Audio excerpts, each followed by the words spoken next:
In the basement of Jameson High School, there was a classroom that everyone whispered about, but no one dared to enter. It was said that in the 1960s, a tragic fire had claimed the lives of several students trapped inside. Since then, the room had been sealed off, its charred door left untouched, a grim reminder of the past. One night, a group of curious students decided to explore the forgotten classroom. Armed with flashlights and a sense of adventure, they pried open the door and stepped inside. The air was thick with the smell of burnt wood and something else, something they couldn't quite place. As their flashlights swept the room, they saw old, melted desks and blackened walls. Suddenly, a faint whisper echoed through the room, followed by the sound of children crying. The students froze, their hearts pounding. One of them, a girl named Emily, felt a cold hand grasp her ankle. She screamed and kicked, but nothing was there. The whispers grew louder, forming words, "Help us, save us." Terrified, the students fled the room, but Emily found herself unable to move. She felt an overwhelming sadness and fear, as if she were being pulled into the past. Her friends pulled her out just as the door slammed shut behind them. The next day, Emily found a burnt piece of paper in her locker. It was a class schedule from the 1960s with her name written at the top. Emily couldn't shake the feeling that the burnt piece of paper was a message. She showed it to her friends, who were equally disturbed. The paper had her name and a date from the 1960s, matching the day of the fire. Determined to find answers, Emily and her friends returned to the basement, despite their fear. This time, they were prepared with cameras and audio recorders. As they stepped inside the classroom, they felt a sudden drop in temperature. The air was heavy with a sense of dread. They began their investigation, asking questions to the empty room. "Who are you? What happened here?" Emily asked, her voice trembling. For a moment, there was silence. Then, a faint voice responded, "Trapped, burned, help." Their cameras captured flickering shadows and orbs of light. The audio recorder played back the ghostly whispers more clearly. The students were both terrified and fascinated. They knew they were communicating with the spirits of the children who had died in the fire. One of Emily's friends, Mark, suggested they try to find out more about the fire and the children who had perished. They spent hours in the local library, digging through old newspapers and records. They discovered that the fire had started mysteriously, and there were rumors of a curse placed on the school by a disgruntled teacher who had been fired shortly before the incident. Armed with this new information, they returned to the basement classroom one last time. Emily stood at the center of the room, clutching a photo they had found of the children who had died. "We know what happened to you," she said. "We're here to help." Suddenly, the room grew colder, and the ghostly figures of children appeared, their faces twisted in fear and sorrow. One of them stepped forward, a girl with singed hair and soot-streaked cheeks. "Release us," she whispered. "Find the book." The group exchanged confused glances. "What book?" Emily asked. The ghostly girl pointed to the far corner of the room, where a small, charred bookshelf stood. Emily and her friends approached it cautiously. Hidden behind the burned remnants of books was a small, leather-bound journal. It was the diary of the disgruntled teacher, filled with bitter entries and a detailed account of the curse he had placed on the school. As Emily read aloud the final entry, the ghostly figures began to fade. To lift the curse, the diary read, "One must burn this journal in the place where the fire began, freeing the souls trapped within." The students hesitated, unsure if they should proceed. But Emily felt a strange sense of duty. They took the journal to the center of the room and set it on fire. As the flames consumed the pages, the room filled with an intense light. The ghostly children smiled, their faces now peaceful. "Thank you," the girl whispered before they vanished completely. The room fell silent, and the oppressive feeling lifted. Emily and her friends left the basement, knowing they had finally brought peace to the forgotten classroom. But as they walked away, Emily couldn't help but feel that something still lingered in the shadows. In the weeks that followed, life at Jameson High School returned to normal, or so it seemed. Emily and her friends tried to put the events of the basement classroom behind them, but unsettling occurrences continued to plague Emily. She would hear whispers in the halls, feel cold drafts in warm rooms, and occasionally catch glimpses of shadowy figures out of the corner of her eye. One evening, as she was studying in her room, Emily's lamp flickered and went out. She sighed, thinking it was just another electrical issue, and reached for her flashlight. The beam of light revealed something chilling. The photo of the children from the fire, which she had left in the basement, was now lying on her desk. Emily's heart raced. She picked up the photo, noticing something new. A small, handwritten note in the margin. "We are not all free." Fearful but determined, Emily called her friends, Mark, Sarah, and Jason. She showed them the photo, and they all agreed. Something wasn't right. They decided to return to the basement one final time, hoping to uncover the truth. When they arrived, they found the door to the forgotten classroom slightly ajar, as if inviting them in. They hesitated but pushed it open, stepping into the now familiar, chilling darkness. The air was thick with tension, and the whispers began immediately, more urgent and desperate than before. Emily spoke to the darkness. "We thought we freed you. What more can we do?" The room seemed to shudder in response, and a shadowy figure materialized, more defined than any they had seen before. It was the ghostly girl, her eyes filled with a mix of sorrow and urgency. "Not all of us," she whispered, her voice echoing around them. "He's still here, the one who started the fire." A cold realization washed over the group. They had freed the children, but the malevolent spirit of the teacher who had cursed the school and caused the fire remained, his spirit bound to the place of his misdeeds. "How do we free you?" Emily asked, her voice shaking.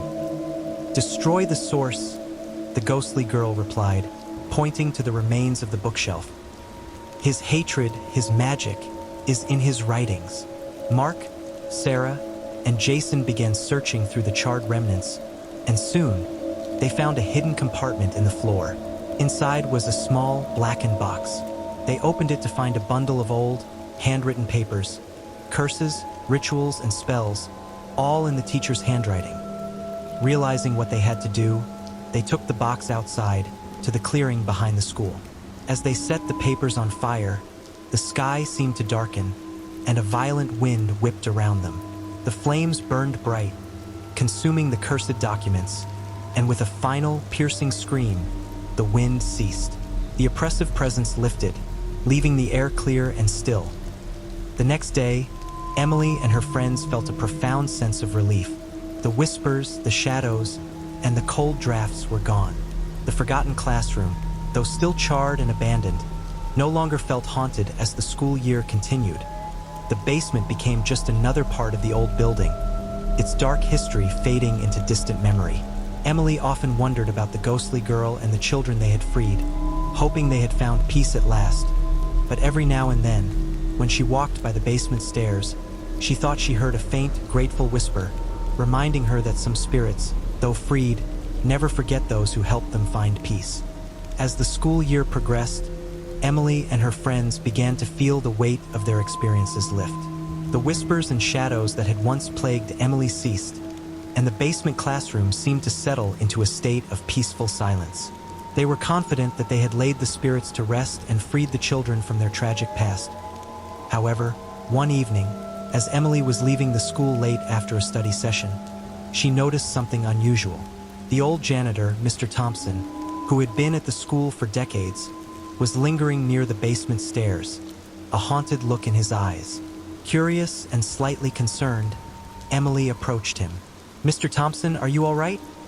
she asked gently. He looked up, startled, then sighed heavily. "You and your friends did something down there, didn't you?" Emily nodded, her heart racing. "We tried to help. We found the teacher's cursed writings and destroyed them." Mr. Thompson nodded slowly. "I was a student here when the fire happened. I knew some of those children. The stories about the curse, they were true. But there's something you need to know." Emily's stomach churned. "What is it?" "The teacher," Mr. Thompson said, his voice barely above a whisper. "He wasn't just angry. He was trying to protect the school from something much darker. He used dark magic, yes, but it was to seal away an ancient entity that had been awakened beneath the school. When you burned his writings, you didn't just free the children, you broke the seal. Emily felt a chill run down her spine. Are you saying there's something else down there? Mr. Thompson nodded grimly. I fear so. The disturbances have started again. I felt it. Determined to set things right, Emily gathered her friends once more. They met with Mr. Thompson to hear the full story and learn what they could about the entity they had unwittingly released. He showed them old, faded blueprints of the school and a hidden sub-basement that had been sealed off for years. Together, they descended into the depths of the school, their flashlights cutting through the oppressive darkness. They found the sealed door and, with great effort, pried it open. Inside, they discovered a chamber filled with ancient symbols and a large, ominous stone tablet covered in strange, arcane script. As they approached the tablet, the air grew colder, and a deep, guttural growl echoed through the chamber. The entity began to manifest, a shadowy form with glowing eyes and an aura of malevolence. Emily and her friends knew they had to act quickly. Using the knowledge they had gathered from Mr. Thompson and the library's archives, they began to chant a protective incantation.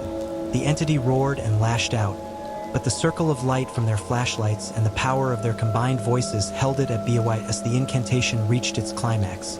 The stone tablet began to glow, absorbing the darkness from the entity. With a final, deafening scream, the entity was pulled into the tablet, and the chamber fell silent. The stone tablet shattered into pieces, and a sense of calm and relief washed over them.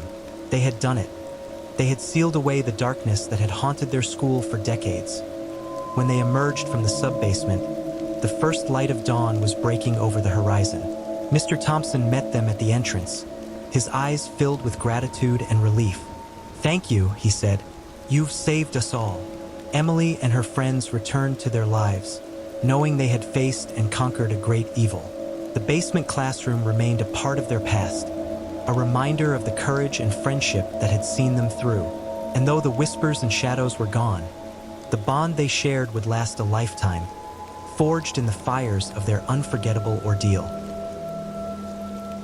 Jacob was the star athlete of Oakwood High School, but he had a secret. Every evening after practice, he would hear strange noises in the locker room. Whispers, footsteps, and sometimes even a low, menacing growl. He brushed it off as his imagination, until one night when he stayed late to finish his workout that as he showered, the lights flickered and went out. Plunged into darkness, Jacob heard the unmistakable sound of someone breathing heavily just outside the shower stall. He called out, thinking it was a teammate playing a prank, but there was no response. Suddenly, he felt a hand on his shoulder, cold and clammy. Jacob spun around, but there was no one there. He quickly dressed and ran out of the locker room, only to find his teammates waiting for him in the gym. They swore they hadn't been in the locker room at all. That night, Jacob couldn't sleep.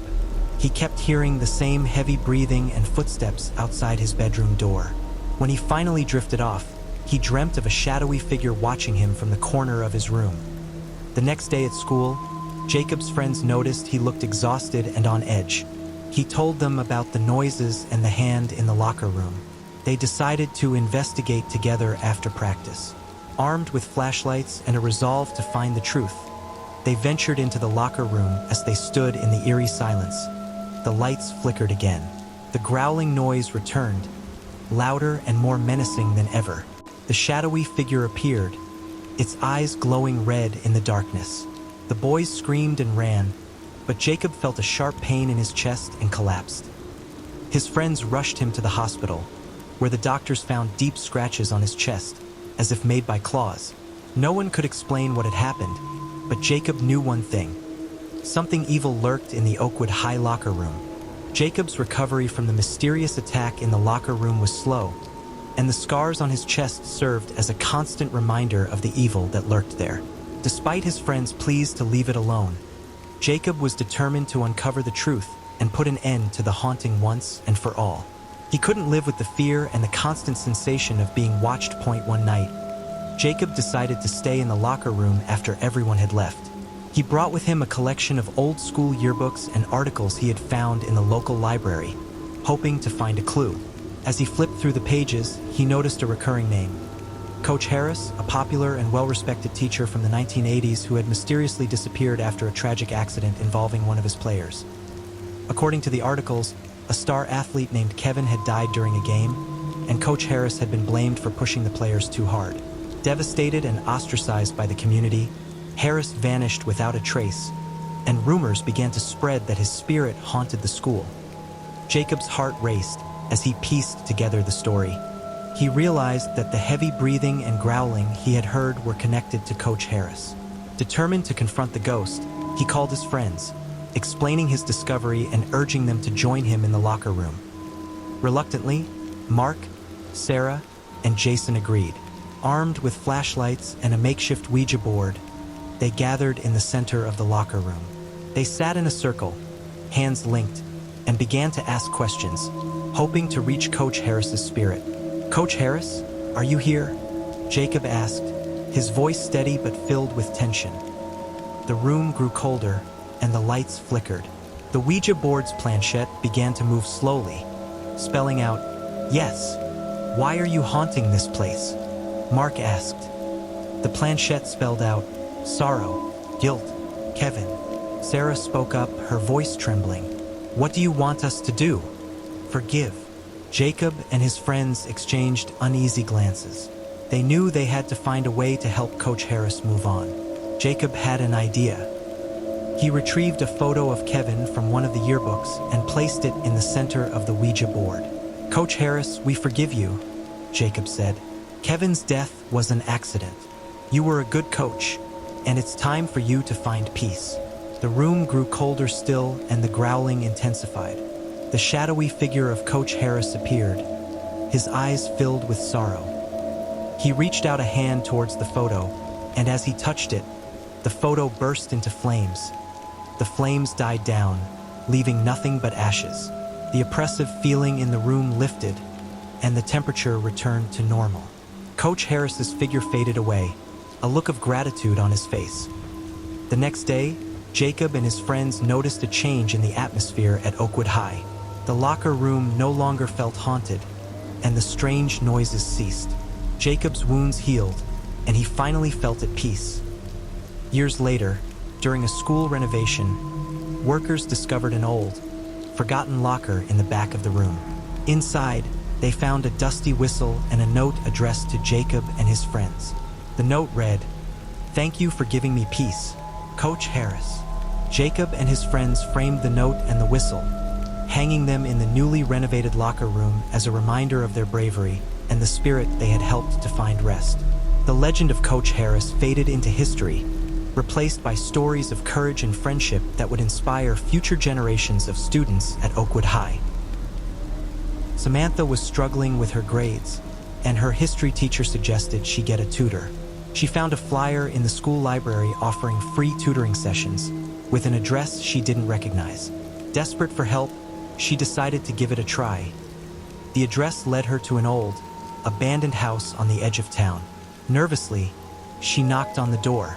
It creaked open on its own, revealing a dimly lit hallway. Samantha hesitated but stepped inside.